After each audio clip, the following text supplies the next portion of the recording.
What's that sound? It's For Amusement Only, the EM and Bingo Pinball Podcast. Welcome back to For Amusement Only. This is Nick Baldridge.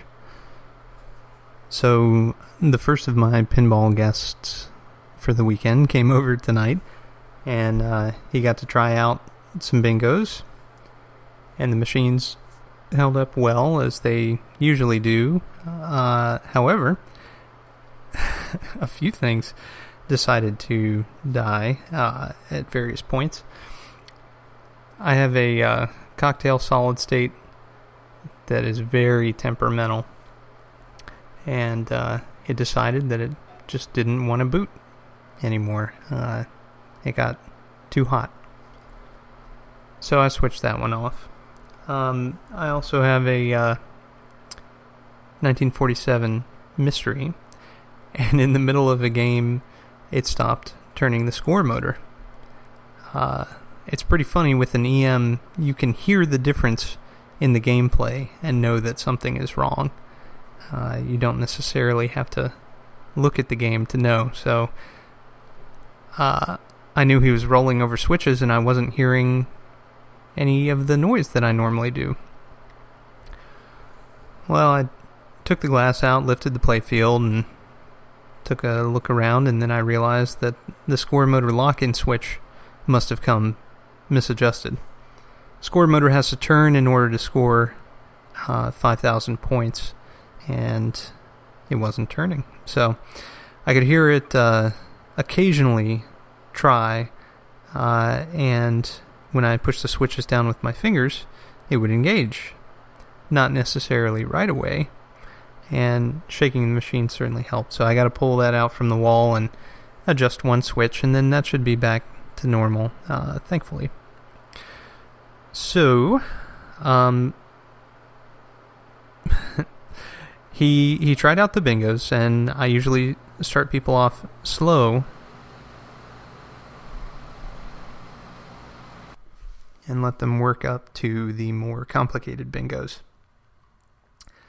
So, at this point I had another buddy over, and ticker tape was inaccessible. I have very low clearance between the aisles of games in one particular spot. So, rather than starting on kind of the easiest foray, he started on double up, and double up is one of the harder entry points because it's so different. So aside from being 20 holes, it's got moving numbers, and there are certain holes that you just absolutely don't want to be in. So explaining all that to someone just starting out is tough.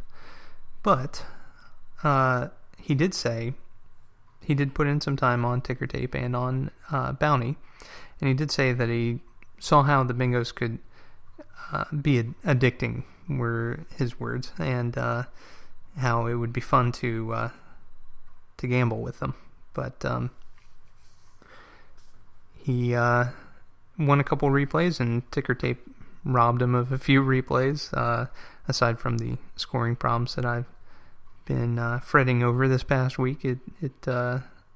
He played for double or nothing and got nothing on one of his wins.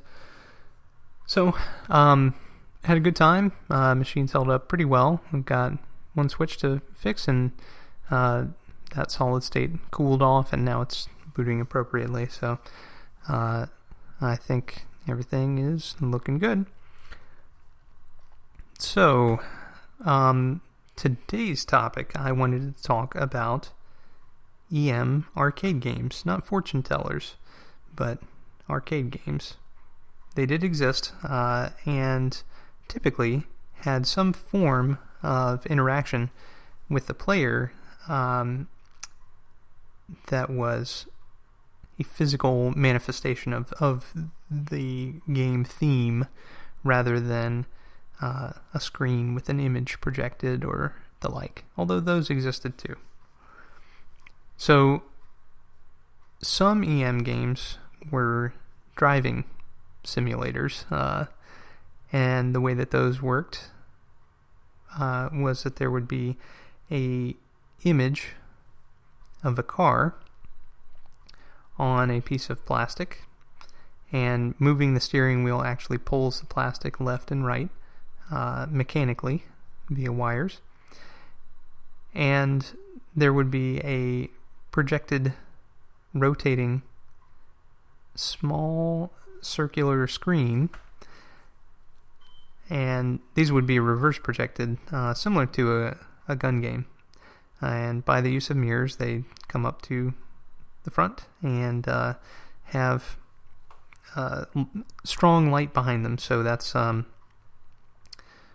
you can see what's going on. But Chicago Coin was well known for those, and the object is to drive as quickly as possible without hitting any other cars, and the cars show up as randomly placed objects on the spinning disc. So the game can detect collisions and would fire off knockers or the like to simulate a collision sound. They're pretty cool. Nifty little pieces of technology. And when I say little, I mean they are massive. They're just gigantic. They are much bigger in footprint than a gun game, and those themselves are larger than a typical arcade cabinet, if you know the typical size of one of those. So aside from driving simulators, there were all kinds of other neat ideas. A moon landing game called it's made by Cointronics. It was called Lunar Lander. This is not the Atari Lunar Lander video, but instead had a physical rocket that had to be landed in a lit crater, and you got 5 turns to move this physical rocket into place before the game ended. Now, this was kind of a rip-off of 1970 Space Flight, which was made by Bally. So I'm wondering if Cointronics was a manufacturer in another country that might have licensed the Bally game, or not. I don't know. Interestingly, as with later EM games like Pitch and Bats and some other arcade games, it used an 8-track to play back various sounds. In this case, actual Apollo 11 dialogue was used in the Lunar Lander game. Not sure about Spaceflight, but it also had 8-track noises. So those are very interesting and also huge.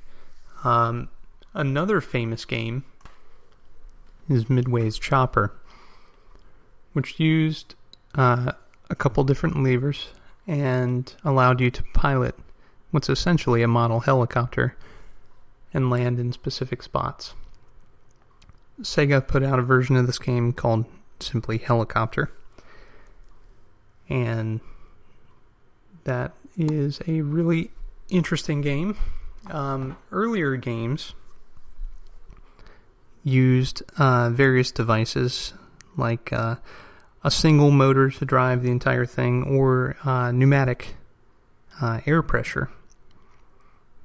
And that air pressure would allow the entire game to be played. For example, there's a horse racing game, which is beautiful, wooden, made in the 1930s, which is completely driven off of pneumatics. Mills, who is most renowned for their slot machines and their fortune tellers, also made a game that would play craps, and you would place bets, and it would launch dice, and it would be able to keep track and pay out. This was a purely mechanical device. It's amazing the way that it works. It takes a bank of 30 dice to run this game. And the way that it works, each of the dice is placed face up on the number, which should be displayed when that die is thrown or cast. So the dice don't actually rotate as they are launched. They're just shoved forward with high velocity. So each of the dice, that's how the machine keeps track of winners. It knows that a particular pair is going to add up to 7 or 6 or 5 or 12. It knows everything about it. And really, it has nothing to do with the number that's displayed. It's all to do with the mechanism inside. And speaking of the mechanism, a really interesting thing is if you were to pick up the machine to try to shake it, it would tilt. And it did this in a mechanical way.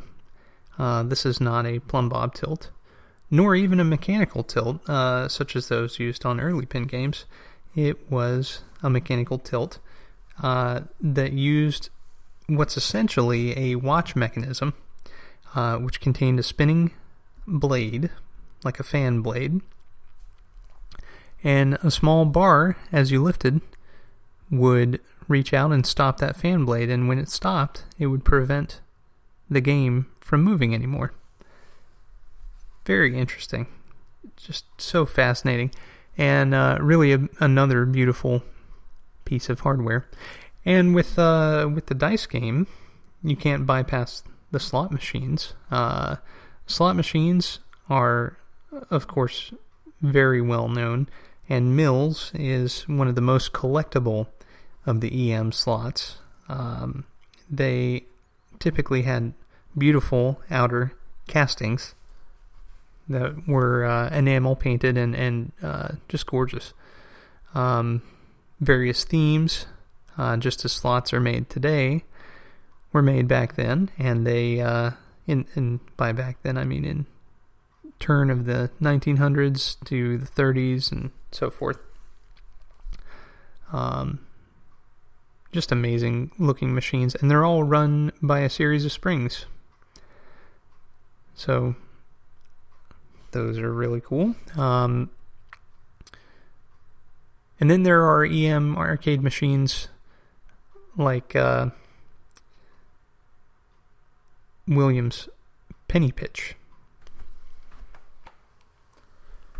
In this game, the object is to toss a coin into the fountain. To do so, you spin a wheel. If you spin it too hard, it shoots past the fountain and bounces off the sidewalk. If you spin it just right, it lands in the fountain. You earn points based on where the coin falls, and ideally, you earn enough points to get a replay. This is a 2-player game, and it looks very fun. Aside from all these types, there were ones that were in pinball cabinets. A lot of Midway's games were in pinball-style cabinets. Of course, they were purveyors of pitch and bat games, but they also made things like Auto Race, which is a really fun game, pinball-style, where you shoot targets, and based on the targets that you hit, the car in the back box actually physically advances around the track. And you're racing against another player if you play a 2-player game, or the machine itself. That's a very fun game. And there were many others, chase games, car race games, those kinds of things. Another favorite of mine is the Sega Jumbo arcade game. This is in a square cubicle, some kind of pedestal style casing, and in the center there's beautiful circus artwork all around. There's a giant elephant named Jumbo, and he shoots air through his trunk and makes a ping pong ball levitate. the idea is that you levitate this ping pong ball up through particular hoops, and then you score points and win. It's very cool. It's basically run off pneumatics, single vacuum.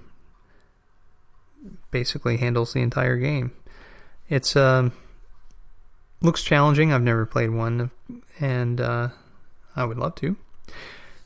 Sega made a variety of really interesting EM arcade games. They have just this fantastic gunfight EM arcade where you're shooting your friend, ostensibly, and you can shoot off parts of the scenery. Like there will be cactuses and so forth, and you can shoot and miss your opponent and actually blow part of the cactus away. It's really cool. And that doesn't even touch on any of the EM gun games, of which there were many, many, many, but I'll devote a separate episode to those by themselves. So that brings us to some of the real interesting EM arcade games, and those are the stand-up arcade games.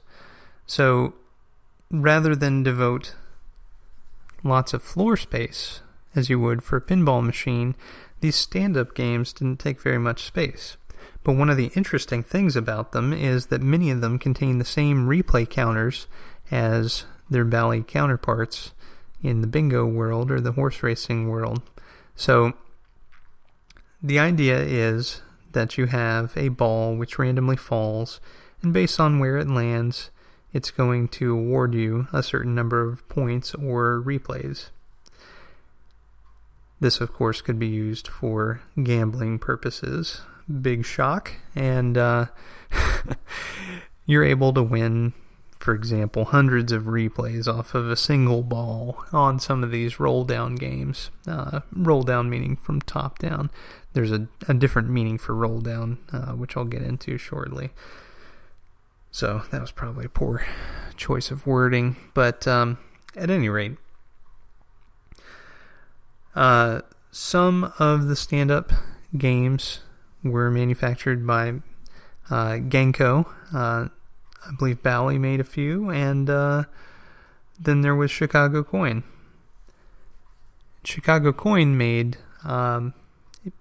baseball themed, like a pitch and bat, kind of, except that it's more of a drop-down style game. Very interesting.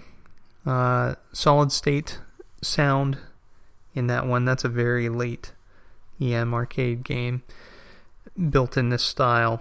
Most of the other ones made by Genko and Bally and the like were made, maybe it wasn't Bally that I'm thinking of, maybe it was Exhibit, but at any rate, they were made in the 40s. So quite a different time period from something that would use a solid state soundboard, which would be somewhere in the 70s.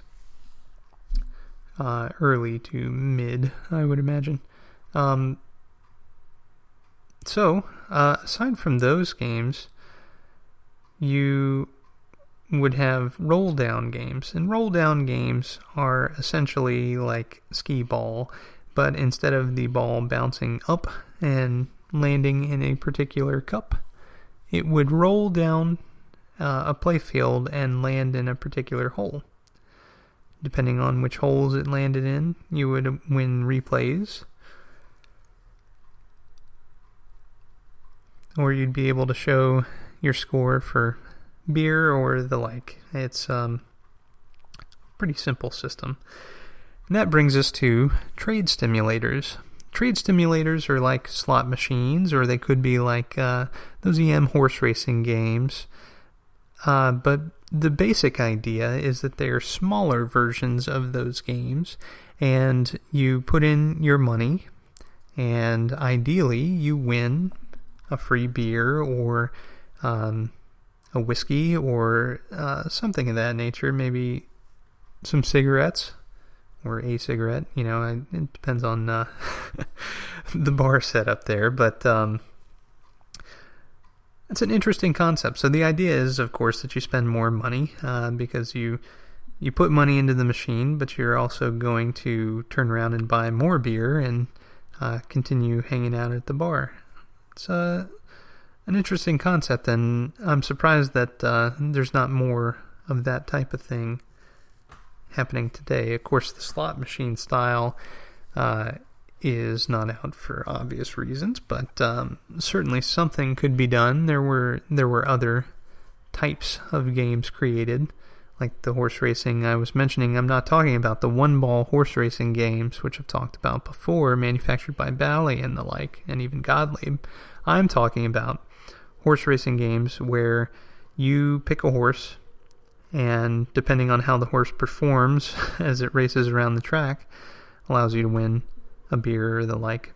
Now, I saw something interesting that kind of reminded me of trade stimulators.